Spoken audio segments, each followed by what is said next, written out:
तो homies finally लोगिज्म का chapter number 597 drop हो चुका है और होनेस्टली बोलूं तो एक्शन के मामले में ये एब्सोल्यूट सिनेमा था। और स्पेशली इस चैप्टर में हमें कॉपी एबिलिटी के बारे में एक बहुत ही बड़ा राज पता चलता है। हाँ, तुम सही सोच रहे हो, अब ये कंफर्म हो चुका है कि कॉपी यूजर सिर्फ नॉर्मल टेक्निक को ही नहीं बल्कि किसी की यूनिक स्किल को भी कॉपी कर सकता है। और ये बात हमें तब समझ में आती है जब हमारे जिंगयोंग मामा ने लिटरली सबको शॉक कर दिया, इवन चांगसू को भी। और लिटरली अब इससे चांगसू को भी क्लियर हो गया है कि वो किसी भेड़ों का शिकार नहीं कर रहा, वो लिटरली एक भेड़ियों पे अपने हाथ पैर मार रहा है और जिसका रिजल्ट हम सब जानते हैं। लेकिन हाँ, अभी भी एक बड़ा क्वेश्चन बाकी है, क्या कॉपी यूजर किसी यूनिक पाथ को भी कॉपी कर सकता है? और इसमें भी सबसे इम्पोर्टेंट पॉइंट, क्या हमारा ओजी डैनियल भी ये कर सकता है? और हाँ, ऑफिशियली कहूँ तो इस बात का अब तक कोई भी कंफर्मेशन नहीं मिला है, लेकिन अगर यहाँ मैं अपना पर्सनल ओपिनियन दूं तो मुझे लगता है कि ओजी डैनियल शायद यूनिक स्किल को कॉपी ना कर पाए, लेकिन उसकी सेकंड बॉडी डेफिनेटली ये कर सकती है और इसके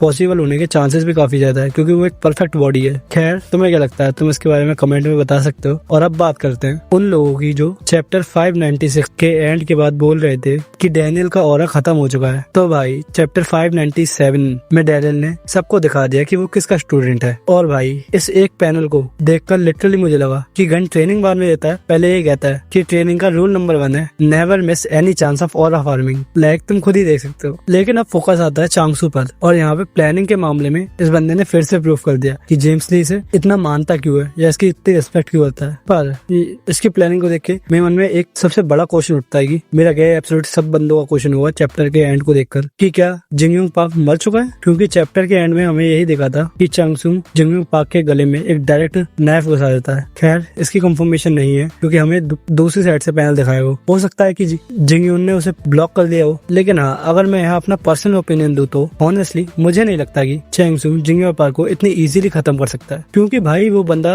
वो है जिसकी गैंग ने पूरी की पूरी 0 जनरेशन पे राज किया है। यामा जैको को कोरिया से भगा दिया था भाई उसकी गैंग ने, और उस वॉर जनरेशन में लड़के उसे टाइटल मिला मिरर किंग का। और ये फर्स्ट जनरेशन का एला गैला बंदा आके उसे ऐसे नाइफ थोड़ी मार सकता है। और एक बात तो सबको पता है, चाहे कौआ कितना भी अपने पंख फड़फड़ा ले, वो कभी भी एक बाज जैसा नहीं बन सकता। इसलिए मुझे लगता है कि जिंगयोंग पार्क अभी भी सीरियस नहीं हुआ है, क्योंकि जिंगयोंग पार्क शुरू से ही सीरियस फाइट करता तो ये चैप्टर शुरू होने से पहले खत्म हो जाता, क्योंकि लिटरली जिंगयोंग पार्क चांगसू को चाहे तो 1 शॉट में किल कर सकता है। इसके अलावा इस चैप्टर में हमें एक नया कैरेक्टर भी इंट्रोड्यूस हुआ है, और होनेस्टली कहूँ तो इसका इंट्रो इतना मिस्टीरियस था कि ये क्लियरली लग रहा था कि जेम्स ली के प्लान में इसका काफी बड़ा रोल होने वाला है। यहाँ तक कि पॉसिबल ये भी है कि ये बंदा लोकिज्म का फाइनल विलन हो। खैर, ये मेरा एक पर्सनल ओपिनियन है, लेकिन यहाँ मैं एक अपनी पर्सनल थ्योरी रखना चाहूंगा। मुझे काफी स्ट्रॉन्ग फीलिंग आ रही है कि ये बंदा शायद और कोई नहीं बल्कि बुड्ढा चांगसू ही हो सकता है। हाँ, मुझे पता है काफी लोगों को ये थ्योरी काफी वियर्ड लगेगी, लेकिन हमें ये भूलना नहीं चाहिए ये पीटीजे वर्स है, जहाँ कोई बंदा 2 बॉडीज कैरी कर रहा है, कोई क्विस्ट विंडो